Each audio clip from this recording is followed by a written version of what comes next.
Welcome back जी। Start करते हैं वहीं से जहाँ से ख़त्म किया था हमने। ये मैं ब्रेक इसलिए लेता हूँ कि वीडियो ने कन्वर्ट होना होता है जूम की ना, तो वो इट टेक्स लाइक 5-6 मिनट लगते हैं उसको। अच्छा जी, तो हम बात कर रहे थे वीआईएफ की, वेरियस इन्फ्लेशन फैक्टर की। और बॉटम लाइन उसकी ये है कि अगर उसका वैल्यू 10 से कम हो तो एक्सेप्टेबल होता है, 10 से ज़्यादा हो तो एक्सेप्टेबल नहीं होता है। और वो क्यों नहीं होता है? क्योंकि वो एक का कोफिशिएंट किसी उसके अंदर आपको यकीन नहीं रहता कि इसी का कोफिशिएंट है या किसी और की वजह से ये वैल्यू इन्फ्लेट हो रही है। तो अब ये इन सब को मैंने आपको बताया, आज इंट्रोडक्टरी सेशन है, इन सब को हम इंशाल्लाह प्रैक्टिस में भी देखेंगे। नेक्स्ट स्लाइड पे मैं चलता हूँ जी। तो ये एक कंक्लूडिंग स्लाइड है इस चीज़ की जिसको हम डिस्कस कर रहे थे। तो आप बॉटम लाइन ये है कि आप अपने मॉडल के अंदर कोशिश करें कि तमाम इम्पोर्टेंट वेरिएबल्स को शामिल करें। अगर आप किसी इम्पोर्टेंट वेरिएबल को छोड़ देंगे तो फिर जो कोफिशिएंट्स आपको बाकी वेरिएबल्स के मिल रहे होंगे, यानी वो आपको कह रहा होगा कि इसका 4 बढ़ेगा तो तुम्हारे आउटपुट 1 यूनिट बढ़ेगी, तो वो गलत होगा, क्योंकि उस 4 के अंदर वो चीज़ें भी रिफ्लेक्ट हो रही होंगी जो आप छोड़ के आ गए होंगे, जिनको आपने अपना वेरिएबल लिया ही नहीं होगा। अब इसको आपने बहुत प्रैक्टिकल पॉइंट ऑफ व्यू से अपने ज़हन में लाना है कि हम बात कर रहे हैं सेल्स कैसे बढ़ेंगी। तो उसमें अगर सिर्फ टेम्परेचर का वो आपको बताएगा या बारिश का बताएगा और उसके पीछे लिखा होगा कि बारिश 2 इंच हुई तो सेल्स इतनी बढ़ेंगी, तो वो 2 इंच बारिश का नहीं होगा, अगर आपने इम्पोर्टेंट वेरिएबल छोड़ दिया, बल्कि जो वेरिएबल छोड़े होंगे उनकी वजह से इस 2 में फ़र्क पड़ रहा होगा और टोटली फिर आपका डिसीजन गलत हो जाएगा, जो आप अपनी इस रिग्रेशन इक्वेशन पे बेस करेंगे। दूसरी चीज़, you should have good measures for all the included variables. यानी वेरिएबल जैसे मैंने आपको बताया इम्पोर्टेंट तो है, लेकिन क्या आप उसको मेजर कर सकते हैं कि नहीं? ये एक और साइंस है, और ये साइंस आउटसाइड रिग्रेशन है, ये स्टैट्स की साइंस है। लेकिन इम्पोर्टेंट है बहुत ज़्यादा। रिग्रेशन बिल्कुल नाकाम हो जाती है अगर आपका मेजर सही नहीं है। यानी आप वो क्या चीज़ है जो इंडिकेट कर रही है कि बारिश 2 मिलीलीटर हुई है, मिलीमीटर हुई है, या वो कौन सी चीज़ है जो इंडिकेट कर रही है कि आपके कंपेटिटर की या आपकी मार्केटिंग कैंपेन लेवल 3 थी या लेवल 4 थी या लेवल 5 थी। तो मेजर आपका बिल्कुल ठीक होना चाहिए। अब मेजर के बारे में हम थोड़ा-सा उसमें शायद डिटेल में डिस्कस करें डिज़ाइन ऑफ एक्सपेरिमेंट्स में। लेकिन मेजर में एक मेजर की नेचर भी इम्पोर्टेंट होती है, फिर आपका मेजरिंग इंस्ट्रूमेंट भी इम्पोर्टेंट होता है, और फिर जो बंदा मेजर कर रहा होता है वो भी इम्पोर्टेंट होता है। जो आप लोग एथनोग्राफिक साइट पे पढ़ाई कर रहे हैं, रिसर्च कर रहे हैं, उनके लिए फिर डेटा का जवाब देने वाले भी बहुत इम्पोर्टेंट होते हैं कि आप लोग खुद भी रिसर्च क्वेश्चंस भरते रहते हैं ना, लोगों को रिस्पॉन्स करते रहते हैं, तो आप लोगों ने कई बार अपने बारे में भी नोट किया होगा कि आप कैजुअल हो जाते हैं रिस्पॉन्स देते हुए, और बस टाइम चूंकि कम होता है आप कहते हैं चलो यार डिसएग्री, स्ट्रांगली डिसएग्री, कुछ को भी दबा दो। तो अगर वो जवाब देने वाला ही कैजुअल हो जाए तो आपकी सारी की सारी फिर धरी की धरी रह जाती है रिसर्च। तो बहुत सारी चीज़ें होती हैं जो मेजर को इम्पैक्ट कर रही होती हैं, तो एक अच्छे रिसर्च, एक अच्छे रिग्रेशन मॉडल में बहुत ज़रूरी है कि अच्छे मेजर्स हों। अगर आप डायरेक्टली मेजर नहीं कर सकते तो कोई प्रॉक्सी मेजर ले लें, लेकिन रिलायबल मेजर होना चाहिए। जैसे आपके अंगूठे पे एक छोटी सी चिटकनी लगा के वो बताते हैं कि आपकी सांस इतनी चल रही है, आपका ऑक्सीजन लेवल इतना है। अब वो डायरेक्ट मेजर तो नहीं है ना, अंगूठे में तो कहीं ऑक्सीजन नहीं होती। तो वो आपके अंगूठे के अंदर अंगूठे गोश्त के और नाखून में लाइट गुजार के देखते हैं। उस लाइट का उन्होंने बहुत ओवर द ईयर्स डेटा इकट्ठा कर करके ये फैसला कर लिया कि इसका कोरिलेशन है ऑक्सीजन के साथ। जब ये पिंक आ रही होती है तो ऑक्सीजन इतने परसेंट होती है, जब ये आ रही होती है तो इतने परसेंट होती है। इसलिए जब ये लाइट वो होगी, हमारा मेजर इतना होगा, लाइट वो होगी, मेजर इतना होगा। तो इसको कहते हैं प्रॉक्सी मेजर, किसी और चीज़ से किसी आपके वेरिएबल को मेजर करना डायरेक्टली, चूंकि उसको आप मेजर नहीं कर सकते या मुश्किल है, तो किसी और चीज़ से मेजर कर लेते हैं जो कि रिलायबल होती है।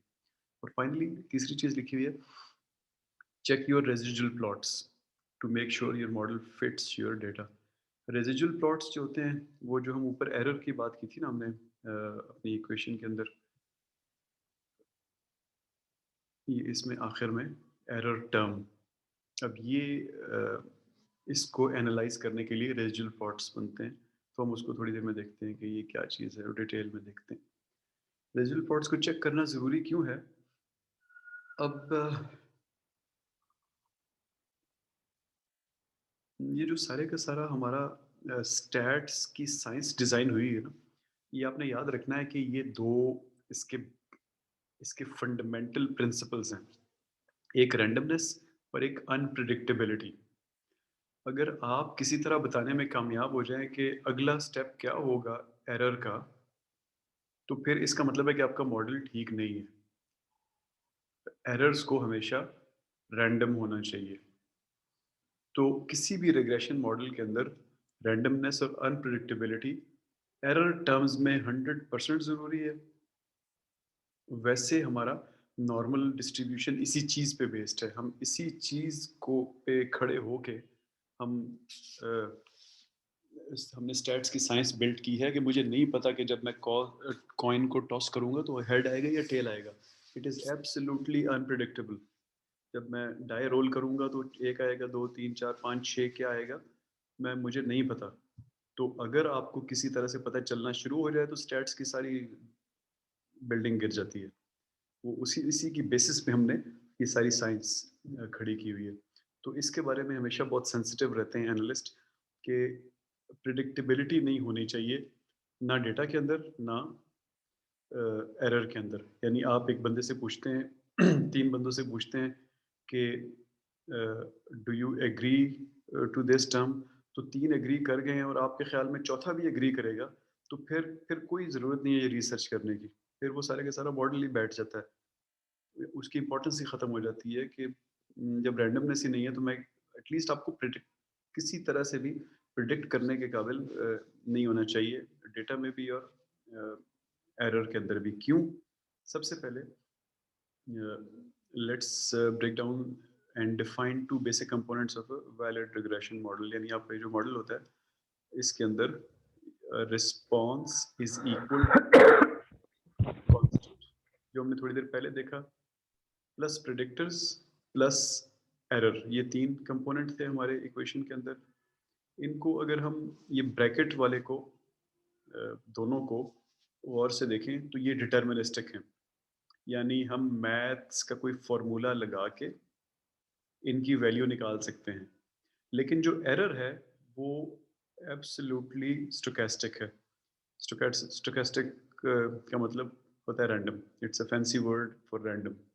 तो एरर हमेशा रैंडम होता है और कांस्टेंट और प्रेडिक्टर्स जो है वो डिटर्मिनिस्टिक होते हैं। यानी ऐसा नहीं है कि वो उनमें अनप्रेडिक्टेबिलिटी या रैंडमनेस नहीं होती, लेकिन वो किसी ना किसी फार्मूला को यूज़ करके हम उनकी फिगर निकालते हैं। जो हमने कांस्टेंट की फिगर निकाली होती है, ये 5x के मैं 5 निकाला था, उसके लिए हमारे पास मैथमेटिकल मॉडल्स मौजूद हैं, लेकिन एरर के लिए ऐसा नहीं होना चाहिए। अगर ऐसा हो तो इसका मतलब होता है कि आप कोई वेरिएबल छोड़ आए हैं फिर, जो कि एरर के अंदर अब मॉडल हो रहा है। और वो स्टोकेस्टिक नहीं रहा, वो भी डिटरमिनिस्टिक हो गया। इसको थोड़ी डिटेल में देखिएगा ज़रा। इसकी इस स्लाइड को बल्कि आप प्लीज़ क्विकली तीनों पढ़ लें और फिर इस पे डिस्कशन करते हैं।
ठीक है जी, कुछ is it making sense? Yes sir. तो बेसिक आइडिया ये है कि जो डिटरमिनिस्टिक पार्ट है, वो आपको बताए कि रिलेशनशिप क्या है। जो स्टोकेस्टिक पार्ट है, वो ना बताए। अगर वो किसी तरह से भी स्टोकेस्टिक पार्ट प्रिडिक्टेबल हो गया, तो इसका मतलब है कि आप कोई इम्पोर्टेंट टर्म मिस कर आए हैं। एक या एक से ज़्यादा वेरिएबल मिस कर आए हैं और वो अब मॉडल होनी शुरू हो गई है एरर के अंदर। तो एरर का एनालिसिस फिर बहुत ज़रूरी हो जाता है, ताकि आपको पता चले कि आपका जो एरर पोर्शन है आपकी इक्वेशन का, वो कोई किसी वेरिएबल को मॉडल तो नहीं कर रहा। तो ये करने के लिए हम एरर प्लॉट्स को या रेसिड्यूल प्लॉट्स को, रेसिड्यूल का मतलब होता है जो बच गया, रेसिड्यू, रेसिड्यूल। तो रेसिड्यूल प्लॉट्स या एरर प्लॉट्स को फिर हम एनालाइज करते हैं एग्जैक्टली ये चीज़ देखने के लिए कि जो स्टोकेस्टिक पार्ट है, कहीं उसके अंदर कोई प्रिडिक्टेबिलिटी तो नहीं है, उसके अंदर कोई ऐसी वैल्यू तो नहीं मिल रही है हमें जो हमें वाई के बिहेवियर के बारे में बता रही हो। नहीं बताना चाहिए, अगर बता रही है तो प्रॉब्लम है हमारे मॉडल में। तो देखते हैं रेसिड्यूल प्लॉट्स कैसे होते हैं। अब जैसे मैंने बताया थोड़ी देर पहले कि if you roll a die और if you toss a coin, तो किसी तरह से भी आपको इस काबिल नहीं होना चाहिए कि आप बता सकें कि क्या निकलेगा।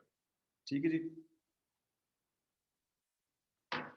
जैसे हमने पिछली से पिछली क्लास में, थोड़ा-सा पिछली क्लास में भी डिस्कस किया था, और बल्कि पिछले कोर्स में ज़्यादा डिटेल में डिस्कस किया था कि आपकी दोस्त हैं, वो कहती हैं कि मैं कॉइन के टॉस को प्रिडिक्ट कर सकती हूँ। तो हमने डिस्कशन ये की थी कि वो कौन-सा लेवल आएगा जब आप कहेंगे कि हाँ, ये मेरी दोस्त जो है ये बहुत क्लेयरवॉयंट है, ये कुछ इसके पास कोई अ, ऐसी ताकत मौजूद है कि ये प्रेडिक्शंस कर सकती है। तो वो जो लेवल्स थे, जिस पे हम सेट करते हैं अपनी वैल्यूज़ के, हाँ, इसके बाद मैं बताऊँगा कि मैं समझूँगा कि प्रॉब्लम आनी शुरू हो गई है, अब चीज़ें अब रैंडम नहीं रहीं। उसी को हमने पिछली क्लास में वो चीटिंग वाले केस में डिस्कस किया था, जब बच्चों ने बॉल निकालना था एक बैग के अंदर से। तो ये हम उसी फिलहाल अभी उसी लाइन पे बात कर रहे हैं। आइडिया ये है कि प्रिडिक्टेबिलिटी नहीं होनी चाहिए। तो अगर लोडिंग है, यानी आपकी डाई लोडेड है और वो 4 उसमें ज़्यादा आता है, यानी उसका वज़न कुछ इस तरह सेट हुआ है कि 4 ज़्यादा आता है, तो फिर आपको इस काबिल होना चाहिए कि अगर 10-12 बार आपके सामने रोल हो, तो आप बता सकें कि नहीं भई, ये रैंडम नहीं रहा, इसके अंदर एरर है, और वो एरर क्या है, वो फिर आप निकाल सकें। ऐसा ही होता है, क्योंकि जब भी हम डेटा इकट्ठा कर रहे होते हैं और रिग्रेशन मॉडल्स बना रहे होते हैं ना, उसके अंदर लोडिंग होती है। लोग, जैसे मैंने कहा कि चौथा बंदा भी वही बात कर रहा है, तो फिर आपको परेशान हो जाना चाहिए। बट वो चीटिंग वाले केस में अगर 15 से ज़्यादा बच्चे पिंक बॉल निकाल रहे हैं, तो आपको परेशान हो जाना चाहिए। लेकिन वो परेशान होने का मतलब है कि आप फिर उससे आप एक्सट्रैक्ट करते हैं कि लोडिंग कितनी है, और डेटा में से उतनी लोडिंग निकाल देते हैं। जैसे आप में से जो लोग ह्यूमन रिसोर्स मैनेजमेंट कर रहे हैं ना, उनको पता होगा कि जब आप किसी कोई एक बंदा होता है, वो लीनिएंट मार्किंग कर रहा होता है, 100 में से 90-95 नंबर दे रहा होता है अपने सबऑर्डिनेट्स को। एक और बंदा होता है, वो स्ट्रिक्ट मार्किंग कर रहा होता है, वो 100 में से 65-70 नंबर दे रहा होता है। तो फिर ये ह्यूमन रिसोर्स मैनेजर्स का एक एक काम बन जाता है कि वो देखें कि कितना बायस है हर एक मार्क करने वाले के अंदर, और किस साइड पे बायस है, और उस बायस को माइनस करें। तो ये हम उस ये वो वाली डिस्कशन कर रहे हैं कि अपने-अपने मॉडल के अंदर देखें कि कितनी बायस है, और उतना ही उस बायस को एडजस्ट कर सकें। इसको ये समझें कि आपका बाथरूम स्केल है, आप उसके ऊपर खड़े हुए हैं, और वो आपको एकदम बता देता है कि आप 150 किलो के हैं। अब आप परेशान हो जाते हैं। आप जाके एक और जगह वज़न देखते हैं, वो कहते हैं, नहीं-नहीं यार, आप तो 80 किलो के ही हैं। तो 80 और 150 का फ़र्क आप देखते हैं, तो आपको पता लगता है 70 किलो है। 3-4 बार वेरीफ़ाई करते हैं, जब पता लगता है कि वाक़ई मेरा बाथरूम स्केल 70 किलो ऊपर दिखाता है, तो आप वही बायस जो है माइनस कर देते हैं, और हमेशा उसी पे वज़न देखते रहते हैं। यानी वो जब 155 दिखाएगा, तो आप 85 होंगे, जब वो 145 दिखाएगा, तो आप 75 होंगे। तो ये इस बायस को निकालना मकसद होता है रेसिड्यूल प्लॉट्स को एनालाइज़ करते हुए।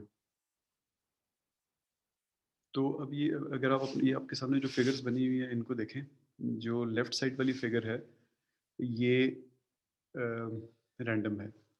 रैंडम इस सेंस में है कि आप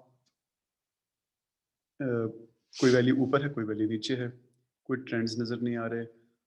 और अगर आप किसी एक आपको मैं अगर इस वक़्त आपको कहूँ मैं आँखें बंद करें और मैं एक डॉट इसमें से निकाल देता हूँ और फिर अब मैं आपको कहूँ कि अच्छा मुझे बताओ मैंने डॉट कहाँ से निकाला, तो आप नहीं बता सकेंगे। ये रैंडमनेस है। लेकिन आप दूसरी साइड पे देखें तो स्पेशली 6 के ऊपर, 10 के ऊपर, 6 और 10 के दरमियान आप प्रिडिक्ट कर सकते हैं एक्चुअली कि अगर एक और डॉट लगेगा तो वो किधर होगा। आप कम से कम ये ज़रूर बता सकते हैं कि 0 से नीचे होगा।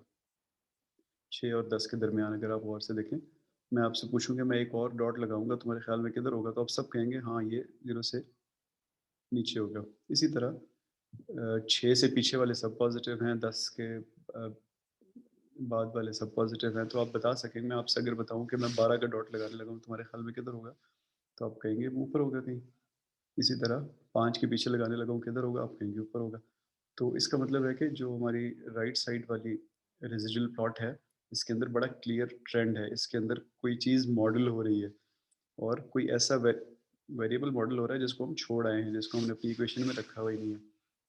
इनकी शक्लों में अगर आप अ, इनको खाली रीड करें, जो हमारी जिस तरह टेबल्स बनते हैं ना कि फ़र्क वाले टेबल्स, तो वो क्या है? सबसे पहले सेंटर्ड ऑन ज़ीरो, ये लेफ्ट साइड वाला। दूसरे वाला ज़ीरो पे सेंटर्ड नहीं है। सेंटर ऑन ज़ीरो का मतलब है correct on average for all fitted values. यानी परफेक्टली हर चीज़ ज़ीरो पे सेंटर्ड नहीं है, लेकिन अगर एक ज़ीरो से ऊपर है तो फॉर उसके लिए एक और ज़ीरो से नीचे भी है। इसी तरह ये नॉर्मली डिस्ट्रीब्यूटेड है, लेफ्ट वाला राइट वाला नहीं है। ये इसको हम थोड़ी देर में मैं आपको बताता हूँ कैसे।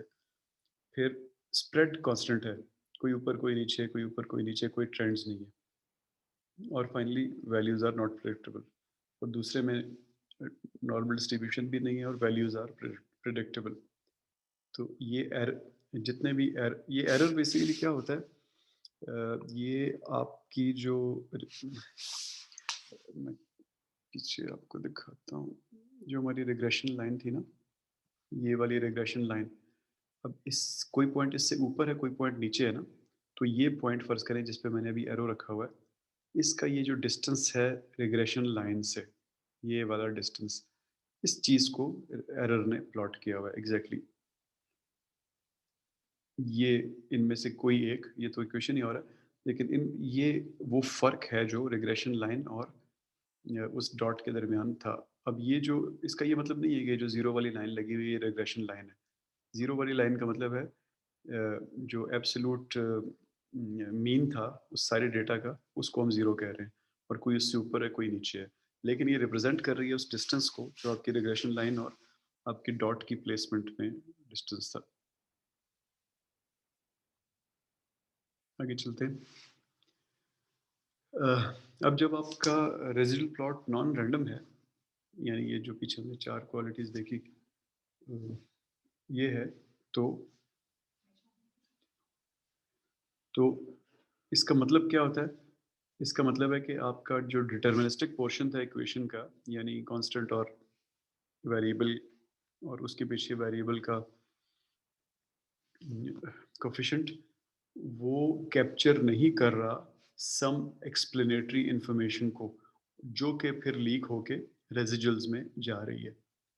अब ये जो चीज़ है, जो हम कह रहे हैं कि कुछ ना कुछ लीक हो रहा है, ये मुख्तलिफ़ तरीक़ों से आपके सामने आ सकती है। वो तरीके क्या हो सकते हैं? हो सकता है कि कोई वेरिएबल मिसिंग हो सकता है कि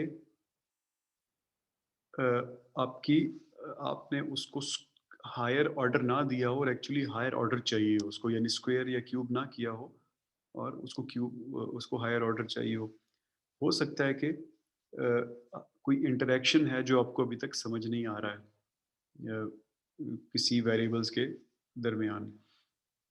अब ये जो इश्यूज़ हैं, अगर आप इनको आइडेंटिफ़ाई कर लेंगे और इनको फिक्स कर लेंगे, तो फिर आप इस काबिल हो जाएँगे कि जो इन्फॉर्मेशन एरर्स में जाके मॉडल हो रही थी, उनको आप अपने प्रेडिक्टर्स या अपने इंटरसेप्ट पे मॉडल करें और जो आपका मॉडल रिग्रेशन मॉडल है वो ठीक हो जाएगा और आपके जो रेजिडुअल्स के ग्राफ्स हैं वो भी फिर उनके अंदर कोई ट्रेंड आपको नज़र नहीं आएगा। अब ये करना कैसे है, अगेन इसको हम हैंड्स ऑन करेंगे इंशाल्लाह। अब 2 और तरीके हैं जिससे प्रिडिक्टिव इन्फॉर्मेशन रेजिडुअल्स में लीक हो सकती है। वो क्या है? पहला है the residual should not be correlated with another variable. यानी आपका ये जो रेजिडुअल है इस इसको आप प्लॉट करें किसी और वेरिएबल के साथ तो इनका आपस में लीनियर लीनियर या किसी भी तरह का रिलेशनशिप नहीं बनना चाहिए। तो इन अदर वर्ड्स अगर आप किसी वेरिएबल के साथ रेजिडुअल को प्रेडिक्ट कर सकते हैं तो ये गड़बड़ है, फिर उस वेरिएबल को उठा के मॉडल में ले आएं बजाय इसके कि वो बाहर हो आपके मॉडल से, आप उसको मॉडल में ले आएं तो फिर ये आपका रेजिडुअल जो है वो ये रैंडम हो जाएगा। अब ये मिनिटैब आपके लिए ऑटोमेटिकली कर सकता है, मैं आपको बताऊंगा कि कैसे करेंगे ये। फिर adjacent residuals should not be correlated with each other. तो अगर आप किसी तरह इस काबिल हो जाएं कि आप रेजिडुअल के अंदर किसी वैल्यू का बता सकें कि ये क्या होगी, तो again that is a problem. तो इसको ये किस हद तक ये प्रॉब्लम है, इसको हम मिनिटैब में एक एक स्टैट है जिसको हम कहते हैं डर्बन वाटसन स्टैट। एक टेस्ट है छोटा सा जिससे पता लग जाता है कि ये प्रॉब्लम है या नहीं है। तो बॉटम लाइन क्या है कि अगर आपको नॉन रैंडम पैटर्न्स अपने रेजिडुअल्स में नजर आ रहे हैं, you must explain everything that is possible with your predictors so that only randomness is left over. If you see non-random patterns, it means that your predictors are missing something. और वो 3-4 चीज़ें हैं जो हमने ऊपर डिस्कस कर की हैं, तो रेजिडुअल्स को एनालाइज करना बहुत इंपॉर्टेंट है। अगली चीज़ ही लीनियर रिग्रेशन आप इस्तेमाल करेंगे या नॉन लीनियर करेंगे, ये अगेन मैं यहाँ पे एक छोटी सी ब्रेक लगा के आपको एक और बात बताता हूँ। ये सारी की सारी चीज़ें जो आज हम पढ़ रहे हैं ना रिग्रेशन के बारे में, आपको ये तो समझ आ गई होगी कि आपके सामने तो ये खाली नंबर लिखे हुए होते हैं, लेकिन जिसको डिटेल में पता होती है उसको साफ नज़र आ जाता है कि बिल्कुल ही टॉपिकल सा इसने काम किया हुआ है और इसको तो ये बेसिक चीज़ भी नहीं समझ और ये रिग्रेशन इक्वेशन इसकी बेकार है।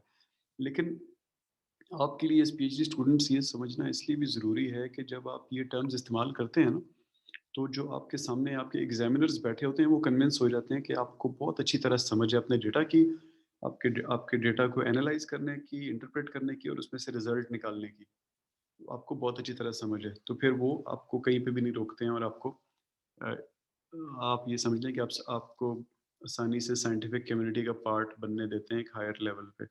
लेकिन अगर आप किसी तरह उनको ये कन्विंस करने में कामयाब नहीं होते कि आपकी इन चीज़ों पे ग्रिप है, तो फिर वो आपके रास्ते में रुकावट डालते हैं। बुरी नीयत से नहीं, इस नीयत से कि आप ये चीज़ें समझें और एक लेवल पे आएँ जिसके बाद आप आगे जा सकें। तो इस सेंस में आपने इन सब चीज़ों को बहुत डिटेल में समझना है। यानी 2 फ़ायदे, एक आपका मॉडल ठीक होगा, दूसरा आप you will be able to tell the scientific community कि आप एक रिस्पॉन्सिबल मेंबर हैं और आप इन चीज़ों को डिटेल में समझते हैं। अच्छा जी, लीनियर और नॉन लीनियर रिग्रेशन, मैंने आपको बात बताई थी थोड़ी देर पहले कि लीनियर का मतलब ये नहीं होता कि लाइन सीधी होगी या लाइन में कर्व होगा। दोनों में सीधी लाइन भी हो सकती है, दोनों में कर्व लाइन भी हो सकती है और दोनों में स्क्वायर, क्यूब्स वगैरह, लॉग्स कुछ भी हो सकता है। तो फ़र्क क्या है? फ़र्क सिर्फ ये है कि जो हमने ये पीछे शक्ल देखी ना इक्वेशंस की, ये वाली जो हमारी शक्ल है, ये जो response is equal to constant plus predictor plus error, या जो जो हमने शुरू में देखी थी, ये वाली equation y is equal to 200 plus 5x plus error term, इसको कहते हैं लीनियर रिग्रेशन। यानी जो इस शक्ल में लिखी हो कि एक तरफ आपका रिस्पांस है, फिर एक इंटरसेप्ट है, फिर 1 2 3 4 जितने भी वेरिएबल्स हैं उनकी टर्म्स हैं और आखिर में एरर है। इस शक्ल में जो भी इक्वेशन लिखी होती है उसको हम कहते हैं लीनियर इक्वेशन या लीनियर रिग्रेशन। और जो इस शक्ल की नहीं होती है उसको नॉन लीनियर कहते हैं। नहीं होने में फिर पूरी दुनिया शामिल है।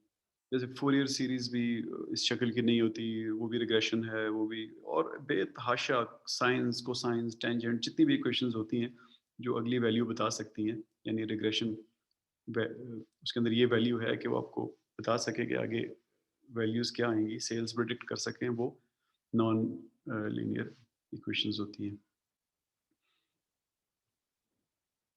अच्छा जी। Non-linear regression models are anything that do not follow this one form. मैं इसकी एग्जांपल पे जाता हूँ ताकि आपको मैं दिखा सकूँ। ये जैसे फॉर एग्जांपल 3-4 आपको नज़र आ रही होंगी। सबसे पहली equation power is equal to theta 1 raise to power x raise to power theta 2। अब ये एक रिग्रेशन इक्वेशन है, लेकिन चूंकि ये लीनियर का मॉडल फॉलो नहीं कर रही, तो ये नॉन लीनियर रिग्रेशन है। इसी तरह आप अगली वीबल ग्रोथ को देख लें, फिर फोरियर सीरीज को देख लें। इस तरह न्यूमरस बल्कि इनन्यूमरेबल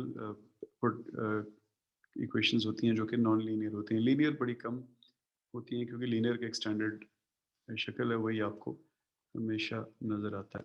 तो बस आपने बेसिक बात ये याद रखनी है लीनियर और नॉन लीनियर में, कि लीनियर की एक पर्टिकुलर शक्ल है इक्वेशन की या फॉर्म है, और जो इक्वेशन उस फॉर्म को फॉलो नहीं करती वो नॉन लीनियर है। लीनियर का कतई ये मतलब नहीं है कि इसकी लाइन सीधी होगी या इसमें स्क्वायर या क्यूब नहीं होगा। बेसिक रूल रिग्रेशन करते हुए, ट्राई लीनियर फर्स्ट। उसकी वजह क्या है कि एक तो लीनियर बहुत आसान है समझना, इतना आसान लीनियर को भी नहीं है, लेकिन पर नॉन लीनियर की निस्बत बहुत आसान है। और दूसरी वजह ये है कि इसको इंटरप्रेट करना भी, इस्तेमाल करना भी और इंटरप्रेट करना भी बहुत आसान है। इसके टेस्ट्स हैं, स्टैंडर्ड सॉफ्टवेयर बने हुए हैं जो इसको इजीली एनालाइज कर लेते हैं। अब आप जब हम प्रैक्टिकली करेंगे तो आपको नज़र आएगा कि नॉन लीनियर इक्वेशन बनाना ही बहुत मुश्किल काम है। उसमें इतनी ज़्यादा पॉसिबिलिटीज़ होती हैं कि आप किसी एक पे पहुंचना, उसके लिए इंतहाई ज़्यादा काम करना पड़ता है, इंतहाई ज़्यादा प्रोग्रामिंग करनी पड़ती है, और फिर भी आप वो फिट बहुत अच्छा हो जाती है जाके आपके डेटा को। लेकिन क्या अगला डेटा पॉइंट उसको फॉलो करेगा कि नहीं, ये कहना बहुत मुश्किल होता है। तो हमेशा पहले लीनियर को शुरू करें, और मेरा मेरा एक्सपीरियंस ये है कि नॉन लीनियर जो है वो जिसको कह लें आप थ्योरेटिकल मैथमेटिक्स जो होती है ना, उसमें इस्तेमाल होती है। उस नॉर्मली हमारे स्टैट्स में नॉन लीनियर का इस्तेमाल मुझे बहुत कम नज़र आया। तो इन इन ऑल प्रोबेबिलिटी आप लीनियर ही इस्तेमाल करेंगे अनटिल आपको गुड फिट नहीं मिल रहा, फिर आप लीनियर में फिर आप शायद चले जाएं नॉन लीनियर की तरफ। अच्छा जी, अब जैसा मैंने आपको बताया कि लीनियर जो है वो कर्व्स को मॉडल कर सकती है, लेकिन अ, वो कर्व कितना अच्छी तरह आपके डेटा को रिप्रेजेंट कर रहा है, ये थोड़ी सी गड़बड़ है। ये आपके सामने एक एग्जांपल लिखी हुई है।